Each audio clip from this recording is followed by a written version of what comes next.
Urdu first میں ہم آپ کا استقبال کرتے ہیں۔ آج ہم آپ کے لیے لے کر حاضر ہوئے ہیں درخشاں اردو دوم میں سے ڈاکٹر عبدالمغنی اور ان کا مضمون ادب کی پہچان کے سوالوں کے جوابات۔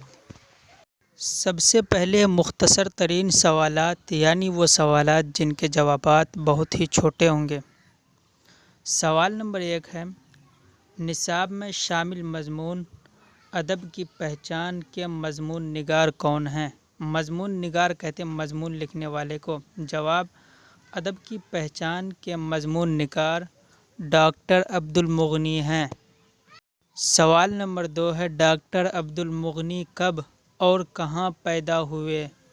جواب، ڈاکٹر عبدالمغنی کی پیدائش 1934 عیسوی کو صوبہ بہار کے ضلع اورنگ آباد میں ہوئی۔ سوال نمبر 3 ہے، ڈاکٹر عبدالمغنی کی 2 کتابوں کے نام لکھیے۔ لگ بھگ ان کی 20 کتابیں ہیں، ان میں سے کسی بھی 2 کتاب کے نام لکھنے ہیں۔ جواب، ڈاکٹر عبدالمغنی کی 2 کتابیں معیار و اقدار اور اقبال اور عالمی ادب ہے، یہ ان کی 2 کتابوں کے نام ہیں۔ سوال نمبر 4 ہے، ڈاکٹر عبدالمغنی نے کس مدرسے میں کہاں تک تعلیم حاصل کی؟ یعنی جس بھی مدرسے سے انہوں نے تعلیم حاصل کی اس مدرسے میں کہاں تک کی ڈگری حاصل کی تھی؟ جواب، انہوں نے مدرسہ شمس الہدیٰ میں عالم تک کی تعلیم حاصل کی۔ سوال نمبر 5 ہے، ڈاکٹر عبدالمغنی نے اپنی ملازمت کا آغاز کس کالج سے کیا؟ ملازمت کہتے ہیں نوکری، آغاز کہتے ہیں شروعات، ابتدا۔ جواب، انہوں نے اپنی ملازمت کا آغاز پٹنہ یونیورسٹی کے پٹنہ کالج سے کیا۔ اب ہے مختصر سوالات، یعنی پچھلے سوالوں کے مقابلے میں ان کے جوابات کچھ بڑے ہوں گے۔ سوال نمبر 1 ہے، ڈاکٹر عبدالمغنی کی تنقید نگاری پر 5 جملے لکھیے۔ یعنی تنقید جس طرح وہ کرتے ہیں تو ان کی صفت کے بارے میں بتائیے، کس طرح وہ تنقید کرتے ہیں 5 جملے میں۔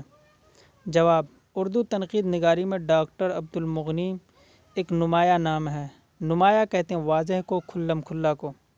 شعر و ادب کے بارے میں متعدد اصناف کے مطالعات پیش کیے ہیں۔ متعدد کہتے ہیں کئی کو، بے شمار کو۔ صنف کی جمع اصناف ہے جن کے معنی نوع کے ہیں، قسم کے ہیں۔ مطالعات مطالعے کی جمع ہے جس کو اسٹڈی کہتے ہیں۔ اقبال ان کا خاص موضوع رہا ہے۔ اقبال سے مراد علامہ اقبال ہیں، جن کو شاعر مشرق بھی کہا جاتا ہے، جن کے بہت سے اشعار اور دعائیں بہت زیادہ فیمس بھی ہوئی ہیں، جیسے لب آتی ہے دعا بن کے تمنا میری، ان کے علاوہ بھی ہیں۔ ادب کے حوالے سے وہ ایک مخصوص تعمیری نقطہ نظر کے حامل تھے۔ مخصوص کہتے ہیں خاص کو۔ انہوں نے اسے کامیابی کے ساتھ اپنی تحریروں میں پیش کیا ہے۔ سوال نمبر 2 ہے، ادب کی پہچان پر مختصر روشنی ڈالیے۔ مختصر کہتے ہیں تھوڑے بہت کو، کم کو۔ جواب، ادب کی پہچان ڈاکٹر عبدالمغنی کا ادبی مضمون ہے۔ انہوں نے اس مضمون میں اس بات پر زور دیا ہے کہ ہر تحریر ادبی نہیں ہوتی اور ہر ادب کا معیاری ہونا بھی لازمی ہے۔ معیاری کہتے ہیں معیار پر اترنا، لازمی کہتے ہیں ضروری کو۔ ادب انسان کی ذہنی اور روحانی تربیت کرتا ہے، اس کے ذہن کو فرحت کہتے ہیں خوشی کو اور تازگی بخشتا ہے۔ سوال نمبر 3 ہے، ادب کی پہچان کے حوالے سے ادب کی مختصر تعریف لکھیے۔ مختصر کہتے ہیں کم، تھوڑے کو۔ جواب، ایک فنکار اپنا فن یا فنی نمونہ لوگوں کے سامنے پیش کرتا ہے۔ وہ کس موضوع کو پیش کر رہا ہے؟ موضوع کہتے ہیں ٹاپک کو، اور کس انداز میں پیش کر رہا ہے، یہ سبھی باتیں ادب میں شامل ہوتی ہیں۔ ادب تہذیب انسانی بھی سناتا ہے۔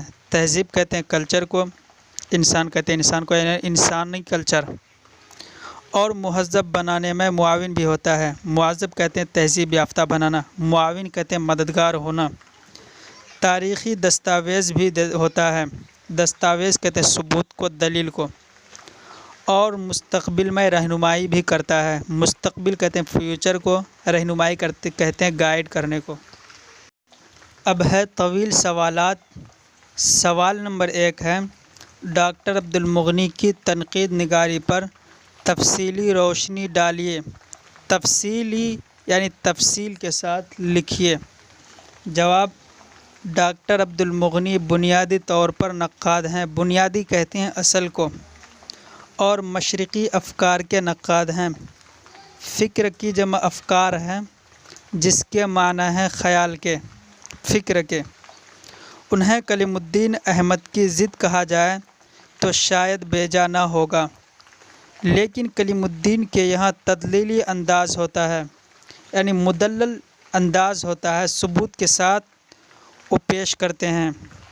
عبد المغنی زیادہ تر اپنی ذاتی رائے پر اعتبار کرتے ہیں، یعنی اپنی ذاتی رائے پر وہ بھروسہ کرتے ہیں، جسے عام طور پر مدلل نہیں بتاتے، یعنی دلیل کے ساتھ پیش نہیں کرتے اور دلیل بتاتے بھی نہیں ہیں۔ مغرب کے اعلیٰ سے اعلیٰ اور مستند سے مستند فنکاروں کو رد کرانے سے نہیں چوکتے۔ کبھی کبھی کسی مغربی ادیب اور شاعر کو اپنے مطالعے کی روشنی میں اس طرح پیش کرتے ہیں جیسے وہ اردو کے دوسرے تیسرے درجے کا بھی فنکار نہیں۔ سوال نمبر 2 ہے، ادب کی پہچان کے حوالے سے ادب کے تعلق سے مختلف نظریات بیان کیجیے۔ نظریہ کی جمع نظریات ہیں، جس کے معنی ہے تھیوری کے، فکر کے، اصول کے۔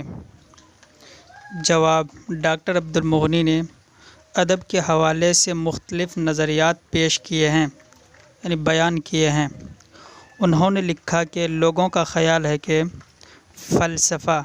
فلسفہ کہتے ہیں علم و حکمت کو، دانائی کو۔ معاشیات کہتے ہیں اقتصادیات کو، اکنامک کو۔ دینیات دین سے متعلق ہے، اور اخلاقیات تاریخ اور طبیعیات وغیرہ علوم و فنون میں مختلف موضوعات پر جو کچھ بھی ادبیت کے ساتھ لکھا جائے وہ ادب ہے۔ علوم علم کی جمع ہے، جس کے معنی علم کے ہیں، جانکاری کے ہیں۔ فن کی جمع فنون ہے، جس کے معنی ہنر کے ہیں، گن کے ہیں۔ ادب ایک اسلوب، ایک طرز بیان کا نام ہے۔ اسلوب کہتے ہیں طریقہ کو، طرز کو، روش کو۔ طرز کے معنی بھی اسلوب کے ہی آتے ہیں، طریقہ کے آتے ہیں۔ اس کا کوئی خاص موضوع اور مواد نہیں ہے۔ مواد کہتے ہیں سامان کو، اسباب کو۔ دوسرا نقطہ نظر یہ ہے کہ ادب کا ایک خاص اسلوب ہی نہیں بلکہ ایک خاص مواد بھی ہے۔ کچھ خاص موضوعات اور ہیئتیں ہیں۔ موضوع کی جمع موضوعات ہے، جس کے معنی ٹاپک کے ہیں، مضمون کے ہیں۔ ہیئت کی جمع ہیئتیں ہیں، جس کے معنی کیفیت کے ہیں، حال کے ہیں، جن کا اظہار ان متعین صنفوں میں ہوتا ہے۔ صنف کی جمع صنف اصناف ہے، جس کے معنی قسم کے، نوع کے، جیسے شاعری، ڈرامہ، ناول، افسانہ۔ ان تمام شرطوں کو پورا کرنے کے بعد بھی معیاری ادب قرار پانے کے لیے، معیاری کہتے ہیں اعلیٰ درجے کی بننا، اعلیٰ درجے کا ہونا، قرار پانے کے لیے ضروری ہے کہ ایک تحریر اعلیٰ سنجیدگی کے حامل ہو، جس میں بہترین فن کا اظہار بہترین فکر کے ساتھ کیا گیا ہو۔ سوال نمبر 3 ہے، اردو ادب میں تنقیدی روایت کا جائزہ لیجیے۔ یعنی اردو میں تنقید کرنے کا کیا طریقہ ہے، کیا رواج ہے، اس کا جائزہ لیجیے۔